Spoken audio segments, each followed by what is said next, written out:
Chester hymns की 1965 का उपन्यास कॉटन कम टू हार्लेम उनकी हार्लेम डिटेक्टिव श्रृंखला का छठा और सबसे प्रसिद्ध उपन्यास है। पुस्तक black detective Grave Digger Jones और कोफिन एड का अनुसरण करती है, क्योंकि वे मेहनती अफ्रीकन अमेरिकन परिवारों से चुराए गए $90,000 की खोज करते हैं, जो अफ्रीका लौटने और अमेरिका में गरीबी से बचने का सपना देखते रहे हैं। उपन्यास की लोकप्रियता ने अफ्रीकी अमेरिकी पुलिस और जासूसों की विशेषता वाले अन्य अपराध उपन्यासों को जन्म दिया, जिसे हिम्स को ब्लैक क्राइम नॉवल के पिता के रूप में प्रतिष्ठा मिली। इसे 1970 में एक फिल्म और 2012 में BBC 4 रेडियो प्ले में रूपांतरित भी किया गया था। कॉटन कम टू हार्लेम एक बैक टू अफ्रीका रैली के साथ शुरू होता है, जिसका नेतृत्व करिश्माई ठग रेवरेंड डेके ओ मैली करते हैं। डेके मेहनती अफ्रीकी अमेरिकी परिवारों को अफ्रीका लौटने और व्हाइट ऑपरेशन से बचने के अवसर के लिए $1,000 का भुगतान करने के लिए राजी करते हैं। डेके $90,000 जुटाते हैं, लेकिन इससे पहले कि वे पैसा जमा कर पाते, नकाबपोश गोरे लोगों का एक समूह पैसे को हाईजैक कर लेता है। जैसे ही पुलिस और बाड़े के बंदूकधारी ने सफेद चोरों का पीछा किया, कपास की एक गठरी सफेद पुरुषों के मांस के ट्रक के पीछे से गिर जाती है। फिर वहां हार्लेम की सड़कों पर वह गायब हो जाते हैं।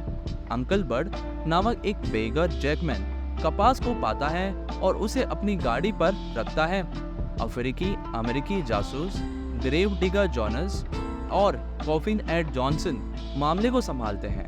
कपास की लापता गठरी या इसके महत्व से अनजान ग्रेव डिगर और कॉफिन एड ने डेके का पीछा किया, ये संदेह करते हुए कि उसने $90,000 के साथ भागने के लिए अपहरण का नाटक किया होगा।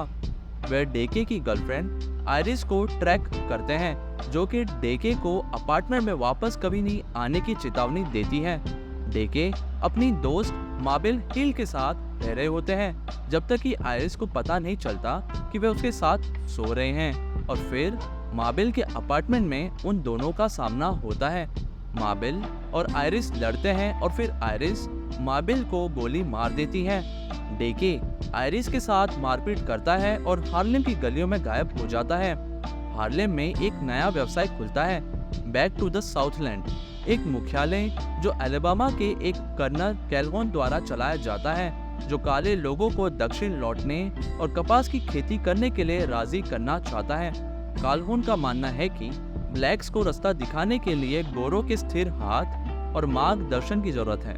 मुख्यालय कपास की गठरी के लिए भी विज्ञापन देता है। इस बीच अंकल बर्ड ने एक यहूदी कबाड़खाने के मालिक मिस्टर गॉडमैन को कपास को गिरवी रख दिया। गॉडमैन के कर्मचारियों में से एक यहूसू back to the Southland building में विज्ञापन देखता है और एक सौदा करने के बारे में कैल्होन से संपर्क करता है। ग्रेव डिगर और कॉफिन एड उन सुरागों को पीछा करना जारी रखते हैं, जो उन्हें डेके या खोए हुए धन को खोजने में मदद कर सकता है।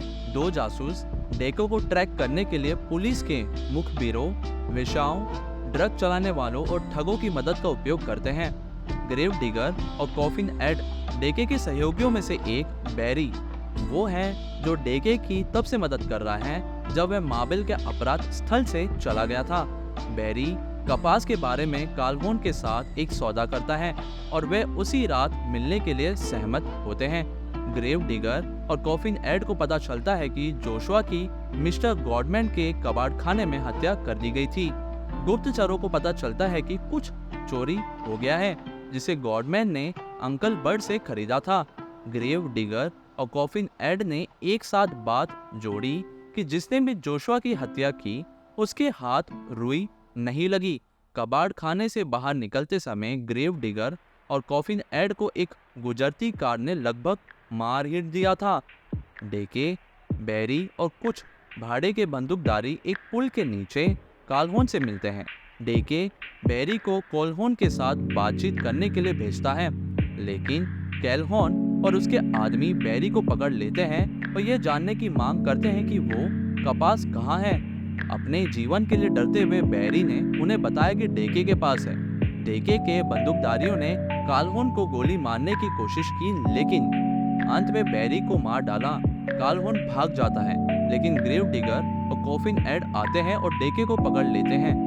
पूछताछ कक्ष में वे उसके वकील से संपर्क करने से इनकार करते हैं और इसके बजाय आयरिस को लाते हैं, जो डेके से कहती है कि वह इस बात की गवाही देगी कि उसने मैबिल हिल की हत्या की थी।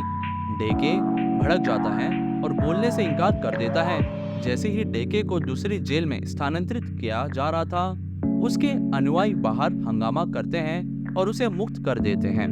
ग्रेव डिगर और कॉफिन एड आयरिस के साथ डेके को खोजने में मदद करने के लिए एक सौदा करती हैं।